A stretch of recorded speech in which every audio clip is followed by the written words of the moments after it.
আপনি যখন আপনার ফোনে ডাটা কানেকশন চালু করেন না, তখন আপনার ফোনে মোবাইলটা বেজে যায় মানে একটু ল্যাগে ভাব, তারপর মোবাইলটা চলতেই চায় না। কিন্তু আপনি বিরক্ত হয়ে যান। তো আজকে আমি সেটার সমাধান নিয়ে আসলাম। তো হ্যালো, ওয়েলকাম মাই চ্যানেল।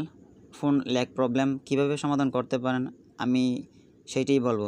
তো ভিডিওতে যাওয়ার আগে ছোট একটি অনুরোধ, প্লিজ আমার চ্যানেলটিকে লাইক, কমেন্ট, সাবস্ক্রাইব করুন, যাতে আমি কোনো ভিডিও পোস্ট করলে আপনি দেখতে পারেন। তো আপনি যখন মার্কেট থেকে একটি মোবাইল কিনেন ৬ থেকে ৭,০০০ টাকা হোক না, তখন সেই মোবাইলটি মানে নতুন কিনছেন, তো তখন একটু ফাস্ট থাকে। যখন ফোনটি একটু পুরাতন হয় তখন এর পারফরম্যান্স কিন্তু ড্রপ করতে থাকে। তো মূলত এটি কেন হয়? সত্যি কথা বলতে মোবাইলের ইন্টারনাল স্টোরেজ যেটা আছে না, ওইটা ফুল হয়ে যায়। তখন থেকে মূলত এই সমস্যার সৃষ্টি হয়। তো আপনি আপনার ফোনের মধ্যে যে অ্যাপসগুলো একদম কম ইউজ করেন, মানে ধরতে গেলে একদম খুব কম, মানে কমই ইউজ করেন, তো ওই অ্যাপসগুলো আপনি আনইনস্টল করে দিন। দ্বিতীয় কথাটি হলো, অনেক পুরাতন ভিডিও আছে যেগুলো হোয়াটসঅ্যাপ বা অন্যান্য কোনো যেমন মেসেঞ্জার থেকে আপনি ডাউনলোড করছেন, ওইগুলো ডিলিট করেন।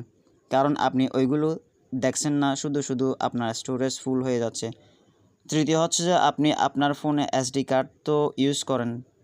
তো আজকাল বাজারে ১৫০-২০০ টাকা দামের যে এসডি কার্ডগুলো ইউজ করতেছেন, ওইগুলো আপনার ফোনের স্টোরেজ আরও দুর্বল করে দিচ্ছে।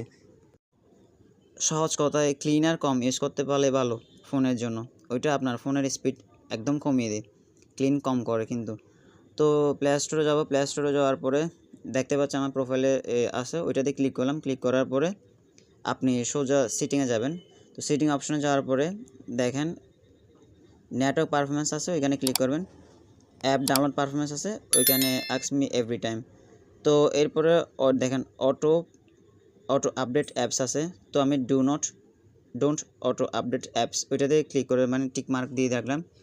টিক মার্ক দেওয়ার কারণ হচ্ছে যে যাতে আমি ডাটা কানেকশন অন করার পর যাতে অটোমেটিকলি আমার কোনো অ্যাপ আপডেট না নেয়।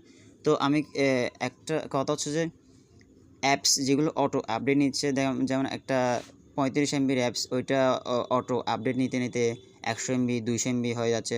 তখন কী করছে, আমার স্টোরেজটা ফুল হয়ে যাচ্ছে। তো স্টোরেজ ফুল হয়ে এইভাবে আস্তে আস্তে আপনার মোবাইলের পারফরমেন্সও দুর্বল করে দিচ্ছে।